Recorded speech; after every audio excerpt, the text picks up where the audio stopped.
Estamos juntos aqui para estudarmos a lição de número 11, a falácia da teologia da prosperidade. E ainda que este seja um nome que nós estamos acostumados a ouvir e talvez dentro do nosso meio, que eu e você estejamos como igreja, nós ouvimos acusações, problemas, mas uma coisa é a gente dizer que conhece, outra coisa é nós trazermos este ensinamento para nossa vida, onde realmente nós estamos discernindo que a teologia da prosperidade está, até porque, em verdade, ela se esconde, a verdade é que ela permeou, parte delas entrou dentro do contexto da teologia em geral, da realidade das igrejas em geral, assim que nós podemos dizer, olha, aquele pregador é prosperidade, mas nem sempre nós discernimos que dentro daqueles que nós pensamos que não são da prosperidade, estão ensinando coisas que caminham por aí. Então não fica com isso, eu quero dizer que não é demais nós estudarmos este tema,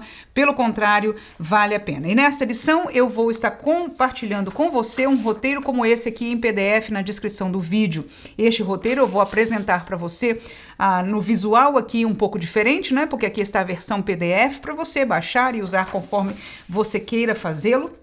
No entanto, eu vou apresentar, visualmente vai ficar um pouco diferente, é um PowerPoint, e se você quiser usar este PowerPoint também eu vou deixar disponibilizado para você na descrição deste vídeo. Então a maneira que nós vamos fazer esta aula é colocando as duas coisas juntas, eu vou ler a lição com você, vou explicar alguma coisa que eu entenda que seja importante ou que nos ajude, e logo depois eu vou passar para o subtópico deste roteiro que nós preparamos para caminhar junto com a nossa lição. Eu vou começar com você na página 77 da Revista dos Professores, e nós temos aqui a introdução chamada Teologia da Prosperidade.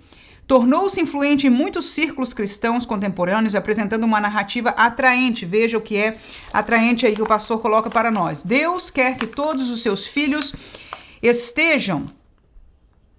sejam prósperos primeiramente, não é? Financeiramente e plenamente saudáveis. A mensagem atrai multidões, claro, quem é que não quer entender que Deus quer que nós sejamos prósperos, financeiros e saudáveis. Todos queremos. Então, a mensagem atrai multidões com promessas de cura e riqueza em troca de fé e ofertas, muitas vezes ignorando os contextos bíblicos e teológicos que sustentam a verdadeira fé cristã. Contudo, esse ensino apresenta uma visão reducionista de Deus, tratando-o como um distribuidor automático de bênçãos mediante atos de devoção. Nesta lição, vamos estudar como esse ensinamento se distancia das escrituras sagradas e cria uma espiritualidade superficial, voltada mais ao consumo do que à consagração. Além disso, evidenciamos como esse movimento pode causar frustrações e escândalos e um afastamento da missão da igreja. Então estamos aí a falácia, o engano, né, da teologia da prosperidade. A mensagem principal foi o que o pastor colocou aqui. O tema dessa teologia é que Deus quer te dar perfeita saúde, é o querer de Deus. Se alguma coisa não está perfeito, a falha não é do querer de Deus, mas em nós. A segunda coisa é que Deus quer que você, como crente, seja próspero financeiramente. Então riqueza é coisa de crente, não é? E não pode estar mais distante daquilo que Jesus Cristo ensinou na palavra de Deus para nós. E esta colocação do pastor é muito própria, nós terminamos a nossa introdução com isso. Reducionismo de Deus significa você toma a realidade de um Deus que nós conhecemos por estas escrituras aqui, um Deus soberano, um Deus todo-poderoso, e você o reduz a uma atuação, a um tipo de operação, e você vai ver que dentro deste contexto da teologia da prosperidade, todas as pregações giram em torno desta visão de um Deus que quer dar perfeita saúde e dar prosperidade financeira, né? Então e talvez felicidade seria uma terceira coisa que o pastor não colocou aqui, mas uma certa felicidade psicologicamente falando é uma terceira vertente que muitos destes homens e mulheres que estão na frente da teologia da prosperidade hoje são muito famosos no meio evangélico, trazem para nós. Principais ensinos é o primeiro subtópico aí, né, da nossa revista. E na página 77 diz o primeiro, a confissão positiva. A confissão positiva ensina que as palavras têm poder criativo. Você já ouviu isso? Palavras com poder. Não fale isso. porque a sua palavra tem poder, né? Ou fale isso, declare aquilo, porque ao você fazer, há um agir de Deus. Então vamos continuar aqui a leitura. Segundo seus defensores, basta declarar em fé para que a bênção seja liberada. E eu gosto desta palavra liberada porque ela não existe na Bíblia. Eu uma vez fiz esta colocação, eu penso que eu lancei um vídeo sobre isso, né, da palavra liberada. Eu digo, aonde é que isso está na palavra de Deus? E não está na palavra de Deus. Então, este processo de declarar, de liberar, né, determinados acontecimentos, obras espirituais, é uma manipulação de Deus e ele não se deixa ser manipulado. Agora, o que eu quero focar para mim e para você, que somos professores e que nós vamos trazer esta luz aos nossos alunos, é eles pensarem em que pregadores nós amamos, nós respeitamos, mas que são pessoas cujo vocabulário nas suas pregações, nas suas ministrações, estão se voltando para este tipo de atuação. Declare. Deus quer isso para você e o que você tem que fazer é declarar por fé para liberar esta bênção. Escute, por favor, esta palavra, liberar, e uma outra palavra que está muito vigente aqui nos Estados Unidos, mas eu já vi também e ouvi entre pessoas que estão atuando no Brasil, é a palavra ativar. Então, a palavra liberar, que eu, na verdade, conheço ela mais do vocabulário brasileiro, mas ela é muito semelhante com o entendimento americano da palavra ativar. Eu digo isso porque todas essas pessoas, todos esses ensinadores, todos esses autores são da teologia da prosperidade. E foi através deste ramo teológico, né, que não é profundo em sua teologia, mas é uma falácia, é um engano. Através deles nós entramos numa série de coisas que foram sem o nome de prosperidade entrando nas nossas igrejas, no meio dos nossos pregadores e hoje estão ao nosso redor, em pessoas que nós admiramos, que nós não desconfiamos deles, mas nós precisamos ter o discernimento e é por isso que eu acho muito válida lições como essa. Então, se você ouve palavra liberada, declare. Eu quero que você tenha o seguinte sentimento, não é que necessariamente esta pessoa é do mal, é da prosperidade, não necessariamente, porque, volto a dizer, como este assunto foi se dividindo em pedacinhos e entrando por aí, eu quero deixar claro que esta pessoa pelo menos entrou em contato com literatura, com este sentimento, e por que não dizer e afirmar com determinadas coisas espirituais, virtudes e entendimentos espirituais de uma falsa doutrina. Então não é para você dizer, olha, essa irmã, que eu estou lembrando aqui de alguém que é pregadora, né? Fala isso, não é de Deus, nunca mais vou ouvir. Não, mas eu vou ouvi-la já como quem está comendo um peixe com espinhas. Por quê? Porque eu sei que ela comeu alguma coisa por aí que não é de tudo genuíno. Então, que Deus aguarde, que Deus atire de qualquer coisa que esteja errada. A mesma coisa vale, porque eu já ouvi de homens pregadores, né, pastores, da mesma maneira, né? E, em verdade, principalmente no meio de apóstolos e profetas, aí se é um outro movimento que não está necessariamente ligado à prosperidade, mas ao mesmo tempo está muito piorado, isso vai ser assunto com certeza para uma outra oportunidade. Mas este vocabulário, eu quero que você tenha esta atenção, que você ao ouvir uma próxima pregação, um outro líder, que você escute estas palavras e ao ouvir ativação e liberar coisa, você saiba que essa pessoa se alimentou numa escola que não é a escola desta palavra de Deus. Não vamos mais uma vez julgar, é demônio, é mal. O autor de tudo isso é mal, mas essa pessoa pode ter ingerido alguma coisa, portanto, quando nós consumirmos algo, façamos com dependência do Senhor, do Espírito Santo de Deus. Então vamos terminar aqui o primeiro subtópico da leitura. Essa ideia tem raiz no movimento da fé e em filosofias de autoajuda, mas não encontra respaldo sólido na Escritura. Embora a Bíblia fale sobre o poder das palavras, ela nunca atribui às declarações humanas o poder divino de criação. Muito importante essa colocação. Nós não criamos nada, nós não determinamos nada e a colocação bíblica aqui realmente não tem nada a ver com aquilo que se ensina.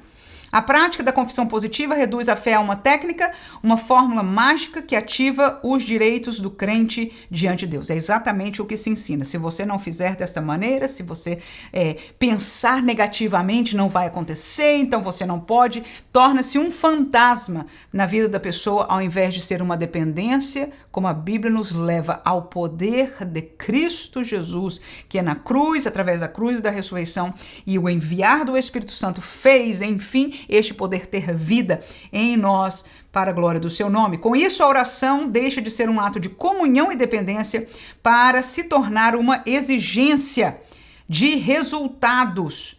Essa abordagem inverte a relação entre o Criador e a criatura, colocando o homem no centro, verdadeiramente esse é o ponto, no centro, e reduzindo Deus ao cumpridor de desejos. No entanto, a fé bíblica está ancorada na soberania e vontade de Deus, ou seja, Deus é soberano, ele tem a sua vontade e Deus atua conforme o seu querer. Ele ouve o nosso pedido, mas este pedido é pedir, é um relacionamento próprio com Deus que as Escrituras nos ensinam. Mesmo orando com fé, Jesus ensinou a dizer, seja feita a sua vontade, e este é o primeiro versículo bíblico que eu vou compartilhar com você aí, olha. Então, o primeiro tópico do meu roteiro, não é para você ensinar aí, o primeiro tópico são os principais ensinos, mas o primeiro subtópico que eu coloquei, o meu título agora, né, o pastor colocou o título Confissão Positiva, eu coloquei declare para receber, ou seja, é a confissão positiva na prática, né? Declare para receber.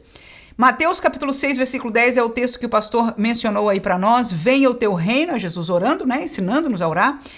Seja feita o quê? A tua vontade, assim na terra como no céu. Então, Jesus está ensinando os seus discípulos a orarem e pedirem que a vontade de Deus seja feita.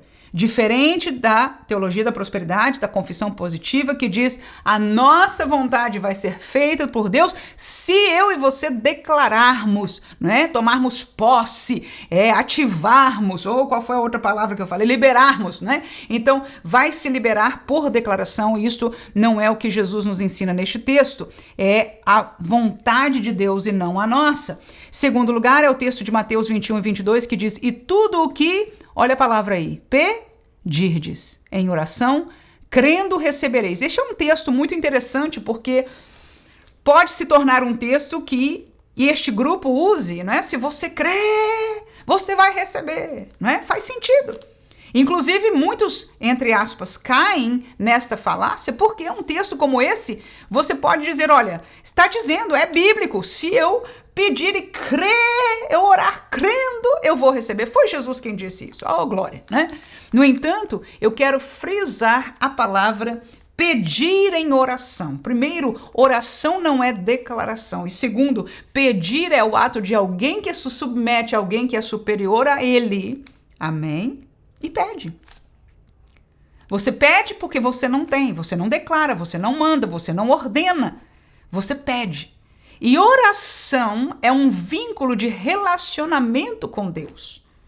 A oração, ela não é declarativa por natureza. O que Jesus está ensinando aqui é uma conversa com o Pai que honra o Pai. Não só na primeira parte que nós não lemos aqui no começo, né, de Mateus 6, nessa parte que Jesus está ensinando, mas começa declarando a soberania de Deus, honrando ao Pai, e até neste ponto que nós lemos aqui, seja feita a tua vontade. Então, a oração, ela coloca o homem pedindo a alguém que é superior, e no contexto que nós aprendemos, ela deve ser debaixo da vontade de Deus. Então, nós terminamos com isso aí, o primeiro subtópico. Promessas condicionais, ainda terminando a página 77, trata-se do segundo subtópico. Outro ensino comum da teologia da prosperidade é o uso das promessas condicionais. Se você orar e ofertar generosamente, será recompensado com saúde, riqueza e sucesso. Essa doutrina manipula textos bíblicos, como o de Malaquias, e a gente vai ler daqui a pouco este texto, tirando do seu contexto histórico e teológico. A generosidade cristã, embora abençoada por Deus, nunca é apresentada como garantia de retorno financeiro imediato. Então é um ponto aí muito importante para nós, né? Ensinarmos nossos alunos. Deus nunca garante, não existe isso. Se alguém disser, olha, se você der, Deus vai dar, a não ser que ele esteja lendo um texto bíblico para você e você sabe o que Deus está prometendo ali, que na maioria das vezes não é o que ele está prometendo. Geralmente as bênçãos prometidas por essas pessoas são bênçãos gerais, né? São multiplicações. E se ele falar específico, vai te dar 10 vezes mais, já saiu da Bíblia. Ele não vai conseguir provar isso biblicamente. Ou, em outras palavras, irmãos, Deus não aceita este tipo de transação, de mercantilização do favor ou da bênção de Deus. Isto não é graça. Isto não é relacionamento. Isso é um negócio e Deus não faz negócio com absolutamente ninguém. Aleluia! Então este caminho aqui é um outro evangelho que não o bíblico. Terminemos aí. O verdadeiro sentido da mordomia cristã deve ser guiado por amor e não por ganância. Além disso, essas promessas condicionais criam uma espiritualidade baseada no mérito humano. Mais uma vez, o foco no homem, no que o homem fizer. O que o homem declarar foi o primeiro, o segundo agora o que o homem fizer. O tanto que você der, né, a sua ação é que vai mudar alguma coisa. Quando as bênçãos não chegam, o fiel pode se sentir culpado, achando que não orou o suficiente ou a sua fé foi falha. A gente vai falar isso mais no terceiro tópico, porque o autor volta a falar sobre isso. Então, no nosso estudo aqui, eu vou colocar o nosso segundo subtópico, que eu intitulei Semeie para receber. O primeiro foi declare para receber, né? O segundo agora é semeie para receber. O declare para receber é a confissão positiva e essas promessas condicionais é declare para receber. Vamos aos dois textos bíblicos aí. O de Malaquias 3:10, diz: trazei todos os dízimos à casa do tesouro, para que haja mantimento em minha casa, e provai-me nisto, diz o Senhor dos Exércitos, se eu não vos abrir as janelas do céu e não derramar sobre vós bênçãos sem medida. O que é que nós vemos aí? Será que Deus está dizendo aí que se você der para Deus, quanto mais você der para Deus, Ele vai dar? O que o texto está dizendo? Primeiro, ele está claramente vinculado ao dízimo. O texto de Malaquias 3:10 está 100% vinculado com o dízimo, ok? E ao entregar o dízimo, que é uma lei do Senhor no contexto aí de Malaquias, do Antigo Testamento, o Senhor promete o quê? Que vai abrir as janelas dos céus, né? Ele diz, você pode me provar. Primeiro ele explica por que o dízimo, para que o dízimo? Para que o Senhor estabeleceu? Para que haja mantimento na casa de Deus. É para que a casa de Deus continue estando disponível para todos. Amém? E a segunda coisa que Deus faz aí é dizer, pode me provar. Se eu não vou abençoar sobremaneira, não é? Derramar bênçãos, ele não estabelece que bênção, nem quantas vezes, nem nada daquilo que nós escutamos por aí. Agora, um dos textos interessantes, que até eu tenho dificuldade que ele está na Bíblia, mas ele está na Bíblia. E eu vou passar para nós isso aí. É o texto 2 Coríntios, deixa eu me tirar aqui para nós vermos inteiramente aí na tela. Capítulo 9, versículos 6-8. Exatamente porque existe a teologia da prosperidade, eu leio este texto aí e falo, Jesus, por quê? Mas está na Bíblia e nós temos que respeitar e entender que Deus sabe o que faz. Quantos podem dizer amém? Amém. E isto digo, diz o texto aí, que o que semeia escassamente também ceifará. E o que semeia em bênçãos também ceifará. Cada um contribua segundo propôs no seu coração, não com tristeza ou por necessidade, porque Deus ama o que dá com alegria. E Deus é poderoso para fazer de toda a graça, que toda a graça abunde em vós, para que, tendo sempre em tudo toda a suficiência, abundeis em toda a boa obra. Duas coisas que eu não chamei atenção aí. Primeiro, é que apesar que diz, olha, se você semear muito, você vai colher muito.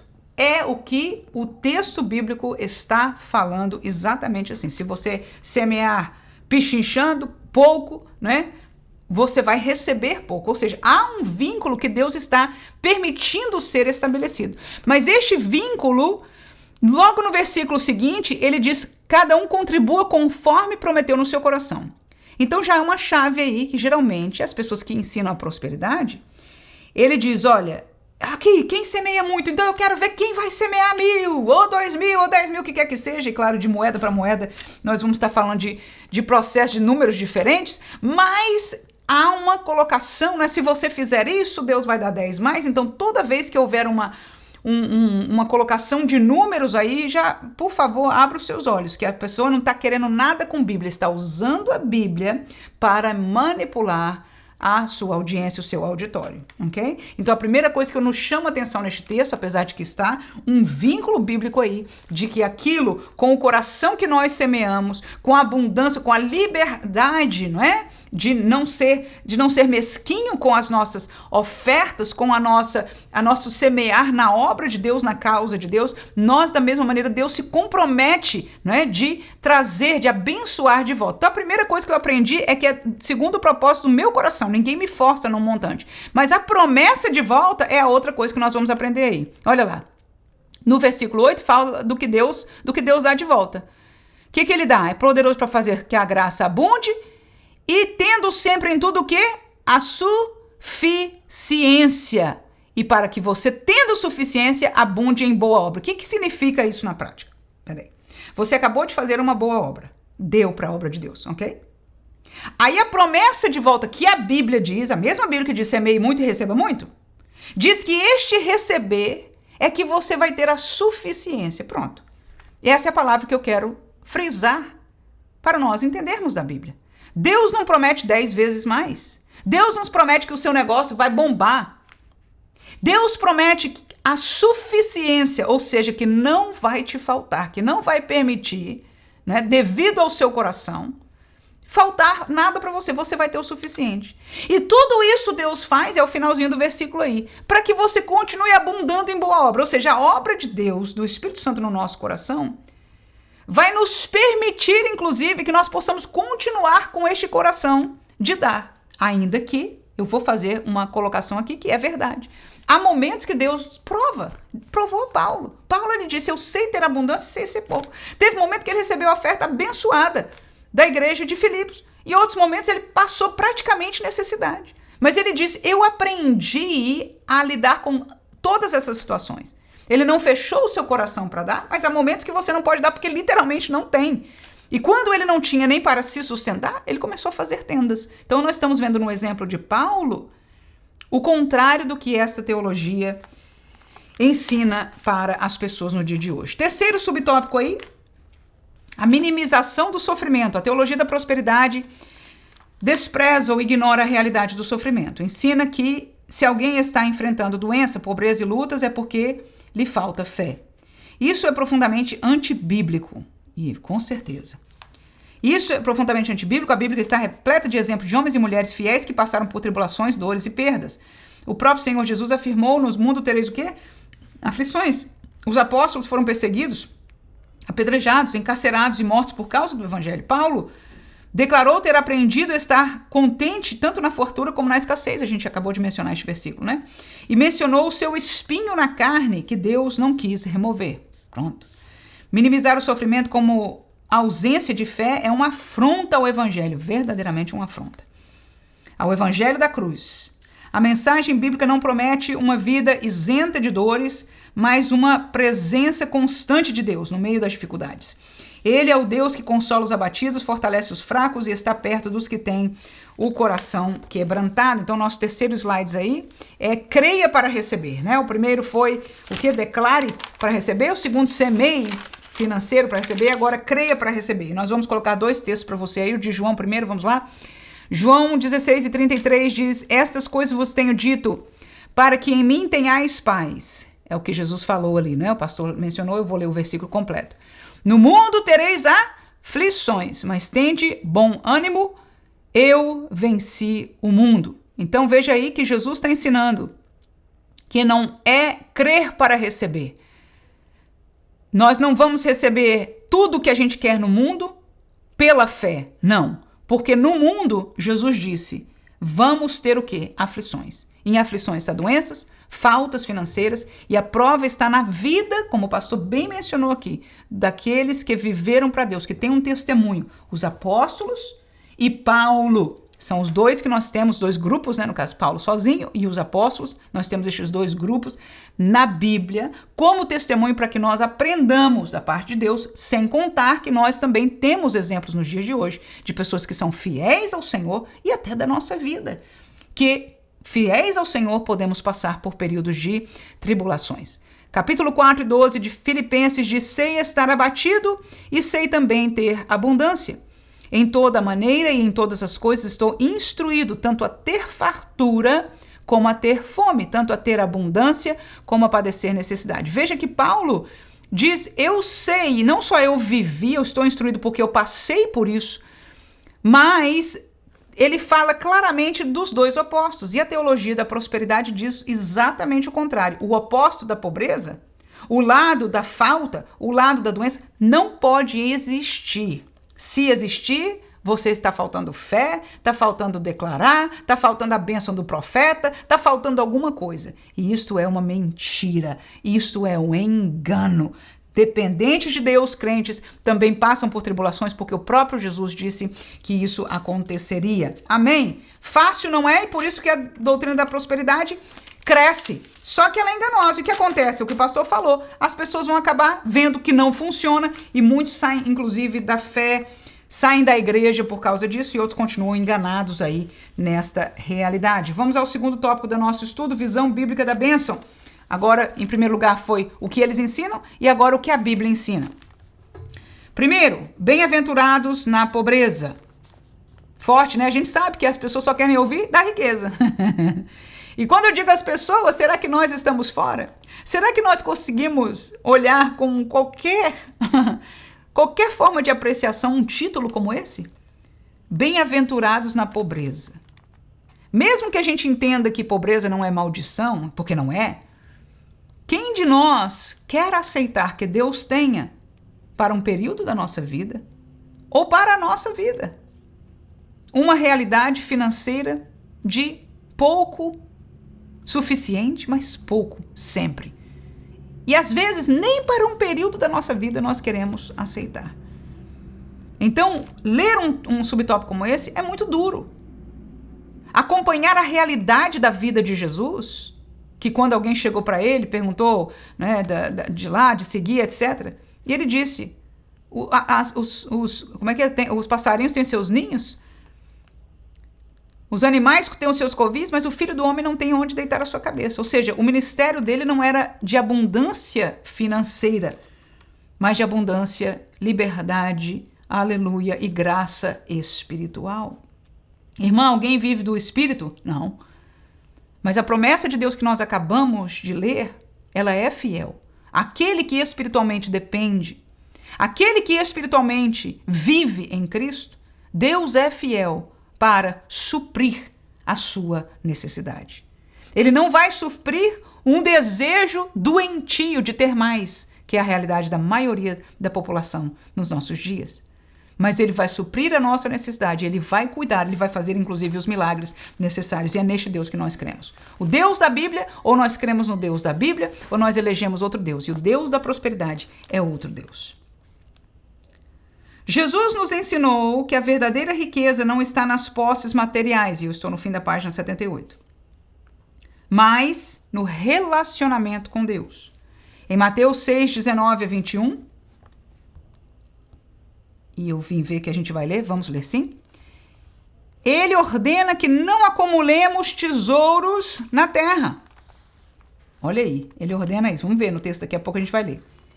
Onde tudo se corrompe, mas sim no céu. A bem-aventurança aos pobres de espírito indica que o coração dependente de Deus é mais valioso do que qualquer conta bancária.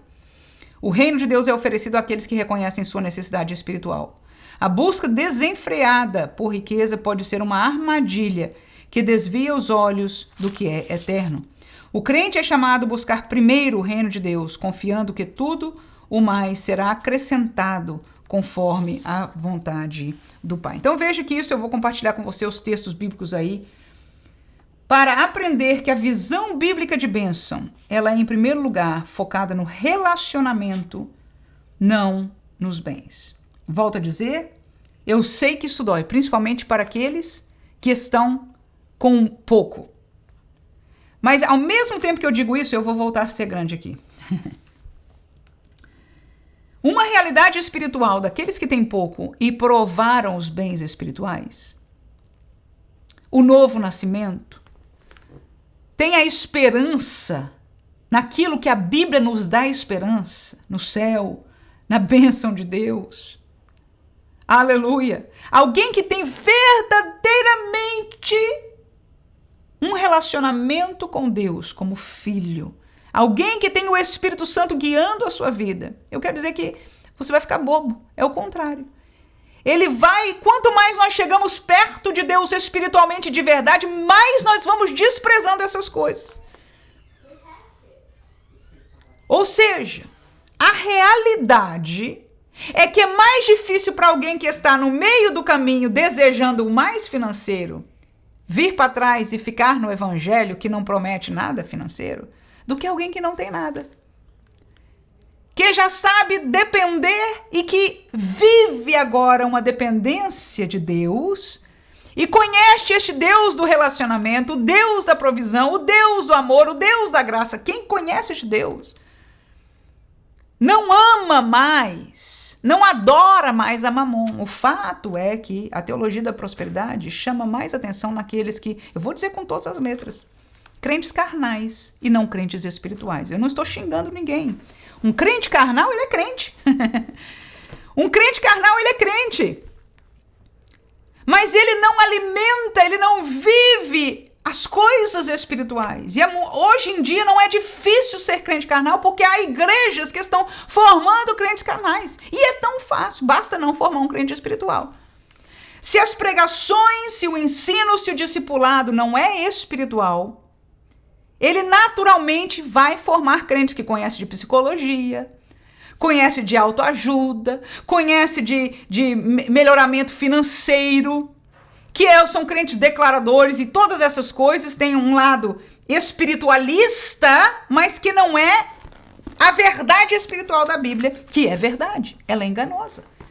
Então estes aqui são crentes carnais. Por quê? Porque não tem a verdade libertadora espiritual de Cristo Jesus. Com certeza neste lugar está faltando pregações sobre Cristo crucificado, sobre o valor do sangue de Jesus, sobre a ressurreição, o poder de Deus, transformador, e que inclusive transforma para que alguém deixe de adorar a Mamon e se converta destes deuses a Deus. Então estas verdades espirituais hoje não se acham facilmente. Não está na maioria das igrejas, fisicamente falando.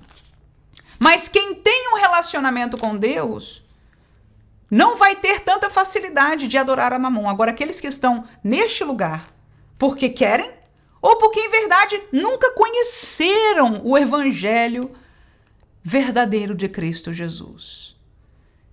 Então, são crentes, podem ter crido, podem estar numa igreja, mas são carnais. E estes têm a tendência de ser mais levados sobre essas realidades. Vamos aos textos bíblicos aqui. A bênção está no relacionamento, sim. O pecado rompeu o relacionamento com Deus. A bênção em Cristo Jesus, nós temos agora paz com Deus, reconciliados com Deus. Não vamos ser julgados e condenados pelo nosso pecado. Temos um lugar eternamente com Ele. Relacionamento, 14 de João 16 a 17. Disse Jesus, e eu rogarei ao Pai, e Ele vos dará outro Consolador, para que fique convosco para sempre. O Espírito da verdade, que o mundo não pode receber porque não o vê, nem conhece, mas vós o conheceis porque habita convosco e estará em vós.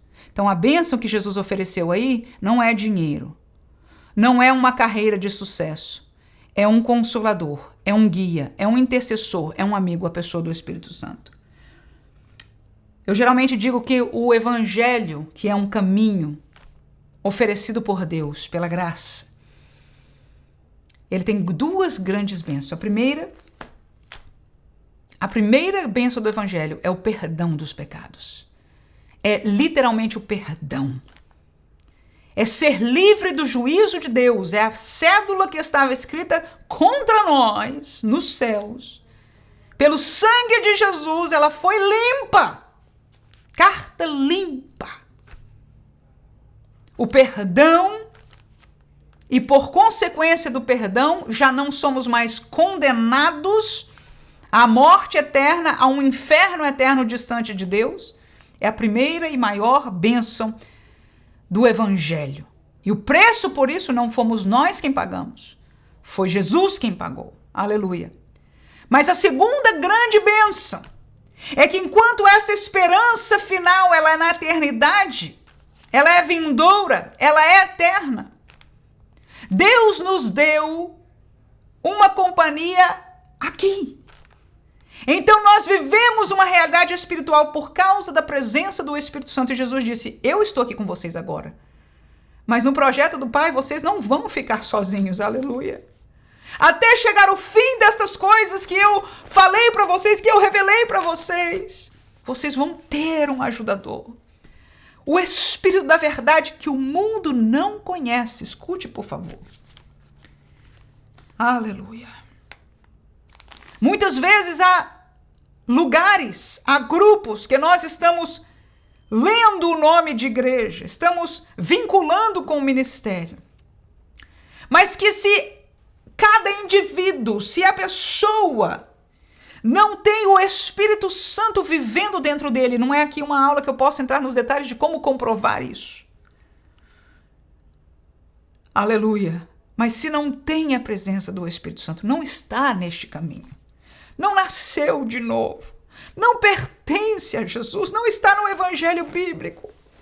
E é esta pessoa do Espírito Santo, aleluia, que muda tudo na nossa vida. É Ele quem nos faz capaz de viver em Cristo. Porque ser perdoado, o pessoal do Antigo Testamento, Deus teve uma provisão para eles. O sacrifício que não era perfeito, como foi o de Jesus, eu sei disso. Mas cobria os pecados na carne, de maneira que eles não eram condenáveis, eles saíam perdoados dos seus pecados, depois daquela formalidade daqueles sacrifícios. O sangue de touros, de bodes, de ovelhas. Aleluia! Mas agora, não só nós temos o perdão das coisas passadas, mas temos o Espírito que nos vivifica, que em habitar em nós nos transforma literalmente, de maneira que nós agora temos reação contra o pecado. Por quê? Por causa do Espírito que habita em nós. Do mesmo jeito, escute por favor, que Deus reage contra o pecado. O Deus que habita no crente. O Deus não é o crente não é Deus. O Espírito Santo de Deus que habita no crente, que o mundo não conhece. E esta é uma pedra de toque, a maior pedra de toque entre encontrar um crente que é crente e um crente que é mundo. É crente de nome, mas não conheceu, não entrou. Eu sei que esta palavra é forte, eu sei.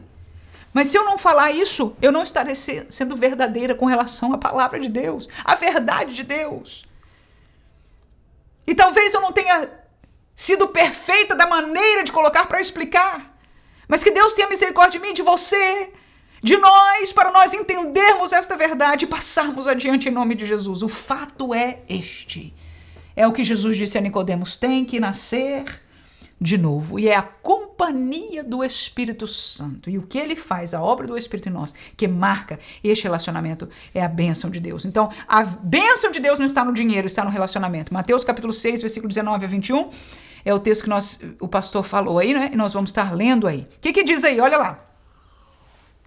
É Jesus falando? É. Não ajunteis... Ele disse, não fazer mesmo, hein? Não ajunteis tesouro na terra. Eita, que eu acho que a gente ainda tem crente em pecado, né? Meu Deus. Não é que ele diz que é pecado ajuntar. O que ele diz, olha lá. Não ajuntem na terra onde a traça e a ferrugem consomem. Onde os ladrões minam e roubam. Mas ajuntai no céu. Onde nem a traça nem a ferrugem consomem, onde os ladrões não minam, não roubam. Porque onde, olha aí o importante, por que Jesus está dizendo? Porque onde estiver o vosso tesouro, aí também estará o vosso coração. Irmãos, que sabedoria espiritual divina. Que verdade esclarecedora. É por isso que eu amo o meu Senhor e a palavra de Deus, que foi o presente dele para nós. Está aí o porquê. Porque se eu amar, se o meu tesouro for o meu real, o meu dólar, as minhas mansões, as minhas terras, se o meu tesouro for isso, o meu coração vai estar nisso. Agora, se eu ajuntar tesouro no céu, se o meu tesouro for ver as almas convertidas, for ver a igreja edificada e tudo que é relacionado com as coisas celestiais, se lá no céu é o meu tesouro, Jesus está nos ensinando, é lá que está o nosso coração. E eu pergunto, essa é a pergunta que eu deixei ali, olha lá embaixo. Onde está o nosso coração? Essa é a pergunta que nós temos que passar aos nossos alunos. Essa é a pergunta que nós temos que fazer a nós mesmos. Essa é a pergunta, porque este é o problema do porquê a teologia da prosperidade cresce. Porque o nosso coração como crente não está alegre no relacionamento com Deus, na bênção vidoura, na grande promessa que nós temos. O nosso coração, o nosso tesouro, o nosso foco, infelizmente, está aqui. Vamos ao segundo subtópico? O crente é a promessa de bênção.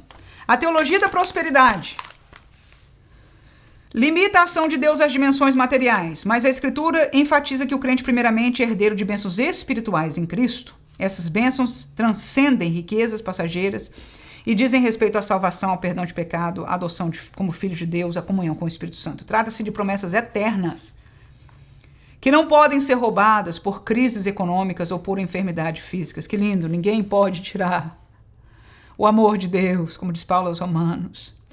A graça da salvação ninguém pode tirar, nenhuma situação pode tirar. O crente vive na certeza de que mesmo diante de perdas terrenas, está sentado com Cristo em lugares celestiais. Mas quem quer isso, né? A gente quer a bênção espiritual, mas diz para Deus, que na cara dura, se tu és Deus disso, me dá o bom aqui. Eu quero ter aqui. Ah, Jesus. Além disso, as bênçãos espirituais incluem o crescimento na graça, a santificação, a esperança viva e a consolação nas tribulações. É isso que faz a diferença daquele que tem um relacionamento com Deus. Agora veja a palavra ilusão, que foi uma palavra que eu usei aqui no nosso próximo subtópico. Diferente da ilusão de uma vida isenta de dificuldades, que é o que oferece a teologia da prosperidade, o evangelho, então a prosperidade vem de uma ilusão, uma vida sem problemas.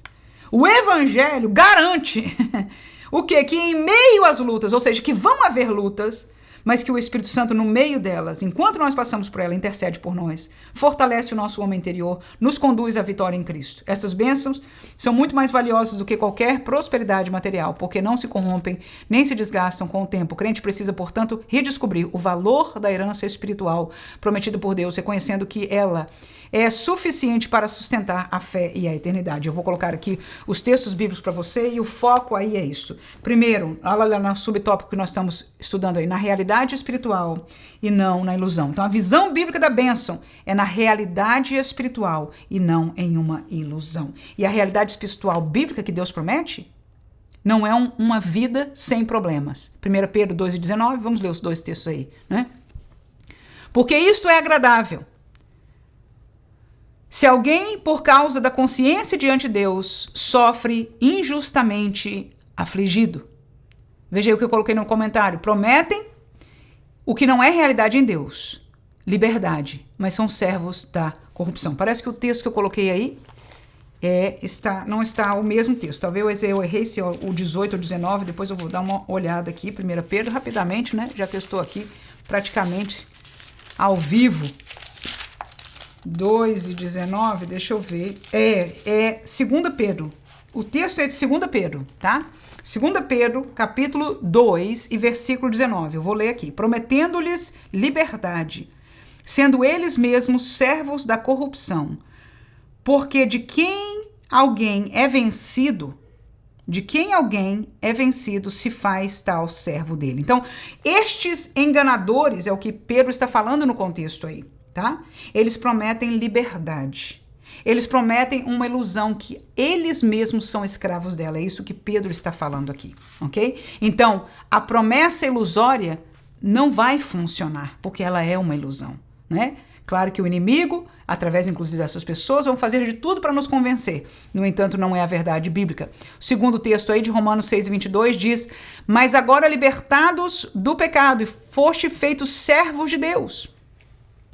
Tendes o vosso fruto, tá aí, quem é servo de Deus, quem é livre do pecado, tem o fruto, a realidade da vida para santificação, que é isso, separação para Deus, mais e mais perto de Deus. E por fim, a vida eterna. É o que o pastor focou aí. Lá embaixo eu digo aí, o evangelho foca na herança, o quê?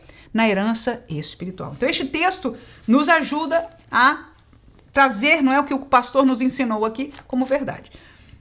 O foco da Bíblia são bênçãos espirituais e não bênçãos materiais. E toda ilusão vendida é engano de pessoas que eles mesmos continuam presos no engano maligno e espiritual. Terceiro subtópico na nossa revista, a bênção como ferramenta para servir. Na perspectiva bíblica, as bênçãos recebidas não têm como finalidade o acúmulo egoísta, mas a edificação do próximo e a glória de Deus. Então, bênção na Bíblia não é para a gente se achar o maior. Não é para a gente ter mais e ter mais. As bênçãos na Bíblia, se você olhar história após história, se nós olharmos para a Bíblia como a palavra de Deus, elas serviram no passado e servem para quê? Para a edificação dos outros, da igreja e para a glória de Deus. Tanto os dons espirituais como os recursos materiais, ambas as coisas, confiados ao crente, devem ser usados como instrumento de serviço. Esse princípio é visto na vida da igreja primitiva, que, movida pelo Espírito Santo, repartia seus bens, supria as necessidades e testemunhava de Cristo com poder. O mesmo princípio se aplica hoje. Cada dom, habilidade, oportunidade ou recurso é uma ferramenta para servir a Deus e ao próximo. A bênção não deve se transformar em ídolo, mas um meio de glorificar a Deus, o doador. Assim, o crente entende que a prosperidade verdadeira é viver como mordomo fiel dos recursos espirituais e materiais confiados por Deus. Lembrando que um dia prestará contas diante dele. Isso é bíblico, tá aí o texto. Dessa forma, toda bênção recebida se converte em serviço para o reino. E eu vou colocar aqui para você os dois textos. No servir, então a bênção na Bíblia é no servir e ser usado e não no acúmulo egoísta. Atos 2,45, texto que o pastor citou aqui. E vendiam as suas propriedades e bens e repartiam por todos segundo a necessidade de cada um. Então, primeiro, o compartilhar do que é físico, financeiro, o que é daqui, dinheiro, comida, realidade assim. Segundo, é o texto de 1 Coríntios 14, né, versículo 12 e do versículo 26, que diz: assim também vós, pois que sois zelosos de dons espirituais, procurais ser ricos neles. Para quê? Para que ter o dom da profecia? Para que ter o dom de discernimento do espírito? Para que ter os dons espirituais? Para edificação da igreja. Que é, pois, irmãos, quando vos congregais, cada um de vós tem, olha aí, as bênçãos espirituais. Tem salmo, tem doutrina, tem revelação, tem língua, tem interpretação. Aí o que Paulo termina dizendo? Faça-se, porém, todas estas coisas para edificação, ou seja, para servir, o que eu coloquei embaixo, e edificar a igreja. Então, todos os bens, se a bênção de Deus para o crente, não é para ele. Ele pode usufruir, ele é abençoado. Algumas vezes Deus dá. Mas esse fluir da bênção de Deus, quanto mais nós usamos, mais nós seremos canal. Teremos o fluir da bênção de Deus. Material, foi um dos textos que a gente leu, inclusive, que Deus, quanto mais, daquele do semear, no final, lembra que a gente falou que semeia e colhe, quem semeia muito, colhe muito, lembra? No final ele disse essas palavras, para a gente continuar abundando nesta dádiva, neste exercício. Ou seja, quem dá, Deus vai prover suficiente para continuar dando. Amém. Ô glória. Aleluia. Né? Então, tanto o material como o espiritual, Deus dá para que nós continuemos a ser bênção. E agora, se a gente retém isso, então a fonte, no melhor dos sentidos, vai ficar parada. É como quem pôs uma barraca, né? Algo para parar, aquilo que a água vem e parar ali. Não permite mais, em algum momento não vai vir mais, ela não vai fluir na nossa vida. Por quê? Porque nós não estamos fazendo aquilo que nós fomos chamados para fazer. O terceiro tópico, efeitos práticos e espirituais na nossa revista. Agora vamos para a página de número 80, e na página 80 nós terminamos aí esta lição. Escândalos e frustrações, a teologia da prosperidade pode produzir frustrações profundas na alma do crente sincero, que mesmo orando e ofertando fielmente, não experimenta a prosperidade prometida. Eram ilusões, né? Isso pode gerar sentimentos de culpa, dúvidas quanto à sua fé e até abandono da frequência da igreja. A pessoa enganada pela promessa de uma vida sem problemas não está preparada para lidar com os sofrimentos e provações normais da vida cristã. A fé genuína não está centrada em resultados materiais, mas em um relacionamento em um relacionamento com Cristo que transforma vidas e prepara o coração para a eternidade. Quando se prega um evangelho centrado no bolso e não na cruz, abandona-se a essência da fé cristã. Então eu vou compartilhar 2 versículos aí sobre este assunto, né? Sobre os escândalos e as frustrações que fazem um sentimento de fracasso, né? Então não fui eu que orei suficiente, eu não declarei o que quer que seja. Aí, vamos 2 textos. Jó, capítulo 19, versículo 25 e 26, ele diz: eu sei que o meu Redentor vive e que por fim se levantará sobre o pó. E depois de consumida a minha pele, ainda em minha carne, verei a Deus. Então, enquanto um engano traz um sentimento de fracasso, Jó estava no pior de que ninguém quer chegar nem perto, nem longe do sofrimento de Jó. Amém? Ele estava no maior dos sofrimentos, financeiramente, de saúde, de tudo. Amém? Este homem, no final de tudo, no pior de tudo, ele não tinha um sentimento de fracasso. Ele estava sofrendo, irmão, que nem amigo, os crentes amigos dele, tudo falaram, não, tem alguma coisa errada com você, Jó. Aleluia! Com tudo contra ele, do físico ao financeiro, da família aos amigos, dos crentes, tudo contra ele. Ele diz, eu sei que o meu Redentor vive e por fim se levantará. Uma palavra de fé, uma palavra de realidade espiritual. Então, quem conhece o Deus da palavra, o Deus que transforma, o Deus que colocou este Espírito em nossas vidas, não vai ter este problema de sentimento de fracasso, de falta de fé. Filipenses 4, 12 e 13, a gente já leu o 12, mas por contexto nós vamos ler de novo e focar aí no 13. Sei, diz Paulo, estar abatido. Sei também ter abundância. De toda maneira, em todas as coisas estou instruído. Por que está instruído? Porque já viveu. Tanto a ter fartura, como inclusive, olha aí, a ter fome. Tanto a ter abundância, como, olha aí, Paulo, irmãos, padecer necessidade. Aí como é que ele conclui? Chorando? Ai, irmão, você sabe, é? Não. Posso todas as coisas em Cristo que me fortalece.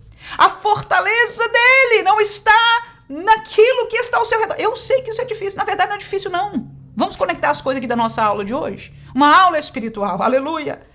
Não é difícil, não é impossível, irmão. Se não nasceu de novo, se não tem o Espírito vivendo dentro de si, não é difícil, não é impossível. Agora eu quero dizer uma coisa. Há um poder, há um Espírito, há uma transformação, há uma glória que vive no crente. O crente nascido de novo, ele tem dentro dele, pelo Espírito, este poder. Aleluia. Então, para ninguém é possível, mas para o crente nascido de novo, é. E o sujeito é feito Paulo. Ele diz, Senhor, não tem, mas em nome de Jesus, Senhor, dá-me força hoje. Senhor, dá-me graça, Senhor, abre as portas, Senhor. Eis o teu servo. E de repente alguém chega na casa com alguma coisa para ele. De repente ele acha uma coisa na rua. De repente amanhã se abre uma porta de emprego. Aleluia. Deus permite passar, inclusive uma fome aqui. Inclusive uma necessidade. Ele, Paulo disse, eu estou treinado, eu estou instruído em tudo isso.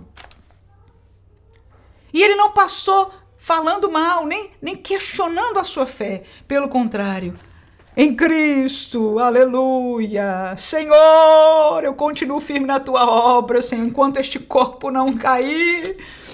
Aleluia, minha esperança, minha fortaleza, minha vida é para te servir. Coisa linda, né? Vamos passar adiante. A distância do evangelho puro é outro efeito prático que estes que estão na prosperidade vivem. A centralidade da prosperidade material afasta a igreja do centro do evangelho de Cristo. Em vez de proclamarmos a cruz, a graça, o arrependimento, passa-se a anunciar promessas de sucesso financeiro como se fosse um objetivo principal da fé. Irmão, tá tanto púlpito aí, tanto púlpito, famoso, igreja cheia. Meu Deus. Este desvio enfraquece o discipulado, pois não há ênfase na negação de si mesmo, que é a Bíblia. É Jesus. Aleluia, é Jesus falando.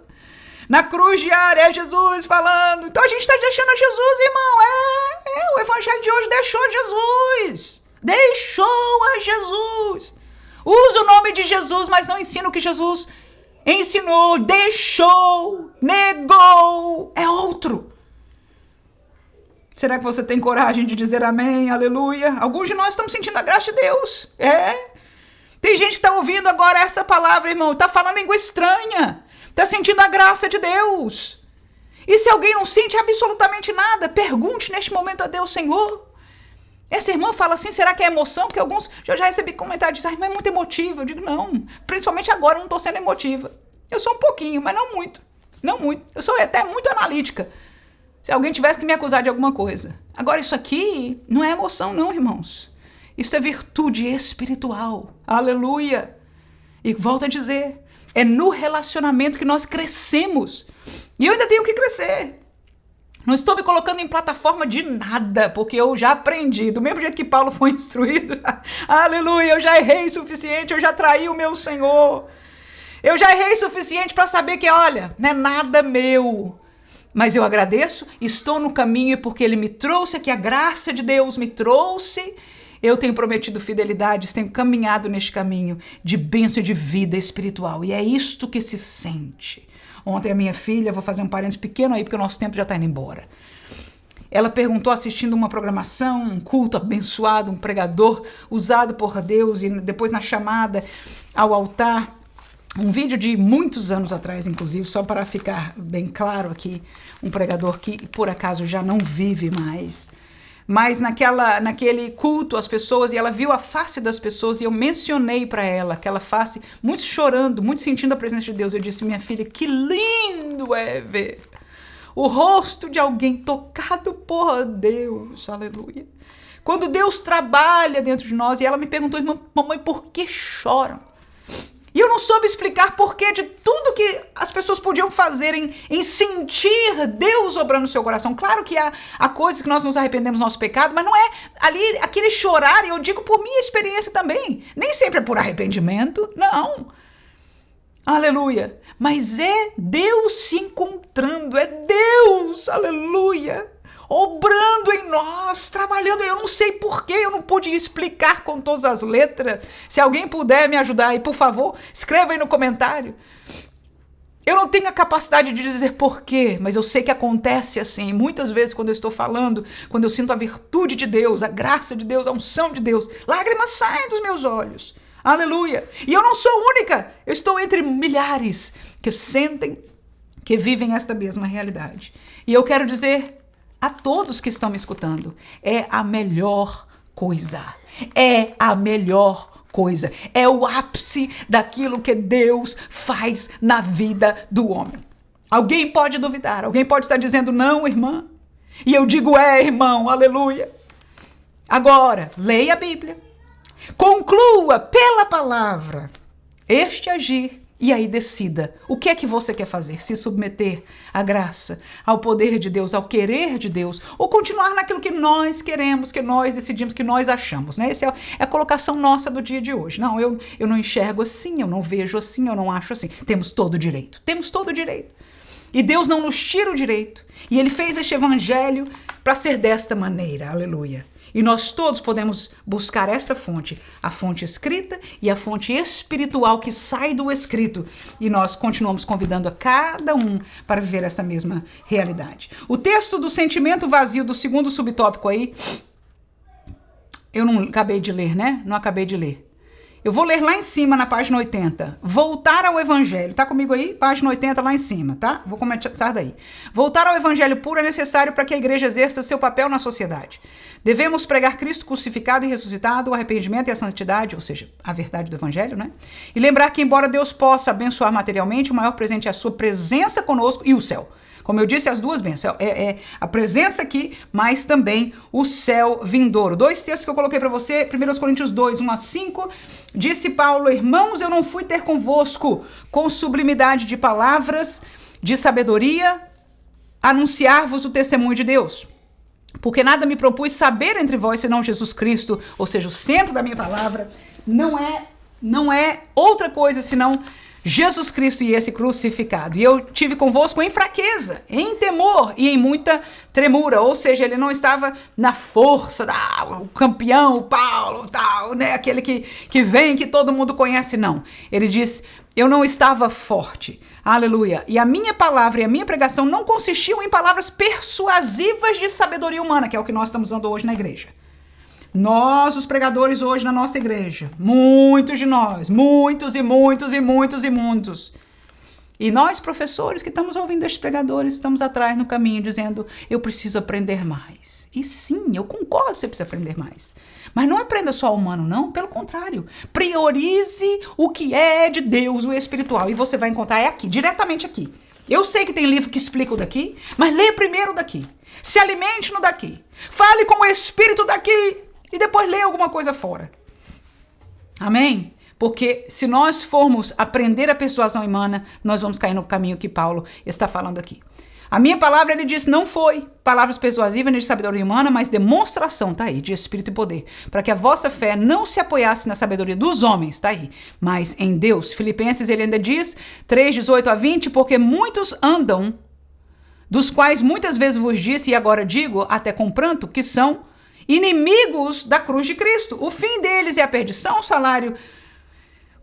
Deus deles é o ventre e a sua glória para a confusão deles. Só pensam, olha aí, para saber quem é inimigo da cruz de Cristo, um dos fatores é essa. Só pensam nas coisas o quê? Terrenas. Mas a nossa pátria, irmãos, é celestial. Tá aí.